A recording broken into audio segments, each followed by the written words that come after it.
여러분이 경제 독립을 이루는 그날까지 함께 하겠습니다. 안녕하세요. 3일 경제 독립 팁입니다.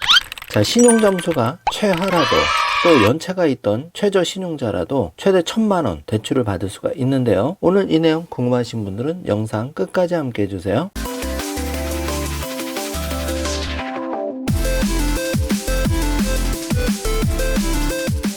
자, 그럼 바로 시작합니다. 최저 신용자라도 최대 1,000만원 대출을 받을 수가 있는데요. 대출 금리도 최종적으로 9.9%까지 가능합니다. 자, 사채에 내몰리는 절박한 서민들을 위해서 지금 최저 신용자 대출 1,000만원 나왔는데요. 발표된 공문을 가지고 자세히 살펴보겠습니다. 정부가 보도자료를 내고 신용점수 하위 10% 최저 신용자 또 예전에 연체가 있던 분들도 1,000만원 대출을 받을 수가 있는데요. 9월 29일부터 신규로 출시가 되었고 신용점수 하위 10% 이하면서 연소득 4,500만원 이하 최저 신용자가 이용할 수가 있습니다. 자, 최대 1,000만원 이내 대출이 가능하고 금리는 최대 6%까지 인하를 받을 수가 있는데요. 최종 금리는 9.9%입니다. 자, 9월 29일부터 서민금융진흥원 앱 또는 서민금융통합지원센터 오프라인 상담을 통해 보증 신청이 가능하고요. 약정 체결을 거쳐서 협약금융회사 앱 또는 오프라인 창구를 통해 대출 신청을 할 수가 있는데요. 현재는 우선적으로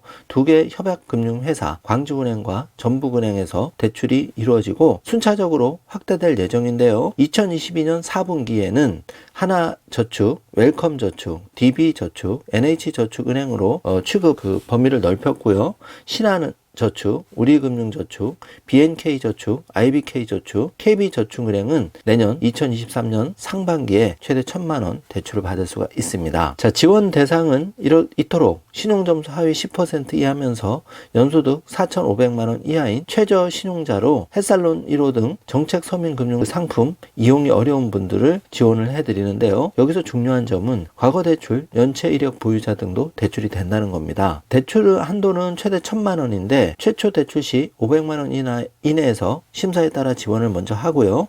6개월간 성실 상환 시 추가 대출이 가능합니다. 자, 적용금리는 기본 15.9%인데요. 정상적으로 성실 상환 시 대출 기간에 따라서 매년 인하를 해드리는데 최종 금리는 9.9%까지 낮아집니다. 3년 분할 상환 약정과 5년 분할 상환 약정 정지 화면으로 체크해 보시면은 이렇게 5년 분할 상환 약정 매년 1.5% 금리가 떨어져서 최저 9.9%까지 결국은 낮아진 금리로 우대 혜택을 받을 수가 있습니다. 자, 상환 방식은 3년 또는 5년 원리금 분할 상환 방식인데요. 거치 기간은 최대 1년간 가능합니다. 자, 2,400억 원 선착순 빨리 하시는 게 유리한데요. 금년에는 600억 원 공급 예정이라 서둘러 주시기 바라고요. 자, 이용 방법은 서민금융 앱 센터 방문하시고 햇살론 1호 등 서민금융 상품 상담을 통해서 대출을 받으시면 되겠습니다. 자, 대출 창구는 9월 29일 일단은 광주은행, 전북은행에서 오픈이 되었고요. 앞으로 9개 저축은행에서 순차적으로 출시 예정이니까 정지 화면으로 일정 체크해 주시기 바라겠습니다. 기타 자세한 관련 문의는 서민금융 콜센터 국번 없이 1397로 전화 주시면 되고요. 서민금융진흥원 앱도 활용하셔도 됩니다. 대출 실행은 보증약정 후 대출 실행 관련 문의는 대출금융회사 콜센터로 문의하시면 되는데 전북은행은 1588-4477, 광주은행은 1600-4000번입니다.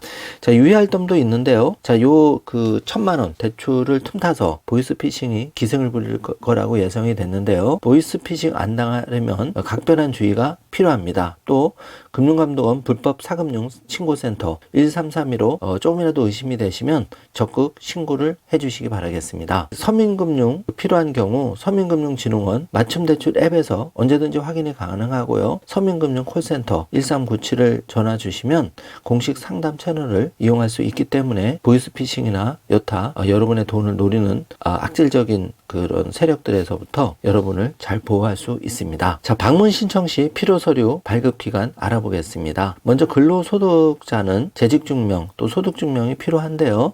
재직증명은 재직증명서, 국민연금 가입자 증명 중에 하나를 선택하시면 되고 소득증빙도 역시 하나를 택하시면 되는데요. 근로소득 원천징수 영수증 있으시면 바로 그거 내시면 되고, 사업을 하시면 또는 그 영수증 발급이 어려우면 소득금액 증명원을 세무서에서 발급받으셔서 제출하시면 됩니다. 자, 정책 서민금융상품 현황을 보고 계신데요. 이 외에도 정주 화면으로 다양한 저신용자, 저소득층 대출을 체크해 주시기 바랍니다. 자, 근로자 햇살론은 소득 4,500만 원 이하면서 신용평점 하위 20% 이하인 경우에 최대 2천만 원까지 대출을 받을 수 있고, 햇살론 뱅크도 2022년 말까지 2,500만 원을 특례로 받을 수가 있습니다. 자, 최저 신용자 특례 보증은 방금 말씀드린 은행, 저축은행에서 그 취업을 하는데, 신용평점 하위 10% 이하면서 연소득 4,500만 원 이하, 그리고 기존 정책 서민금융 상품인 햇살론 1호 이용이 어려운 자에게 지원을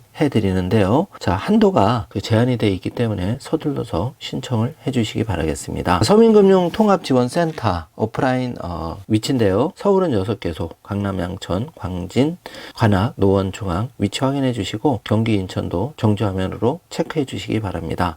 자, 이번 시간에는 이렇게 최저신용자 특례보증 대출 알아보았는데요. 자, 과거에 대출한 이력이 있어도 또 신용 최저 10등급이라도 이 대출 최대 1,000만 원까지 받을 수 있기 때문에 오늘 내용 꼼꼼히 살피셔서 조금이라도 낮은 금리로 이용하시길 바라겠습니다. 자, 오늘 영상 내용이 조금이라도 도움이 되셨다면 좋아요, 구독, 알림 설정 부탁드리겠습니다. 영상 시청해 주셔서 감사합니다.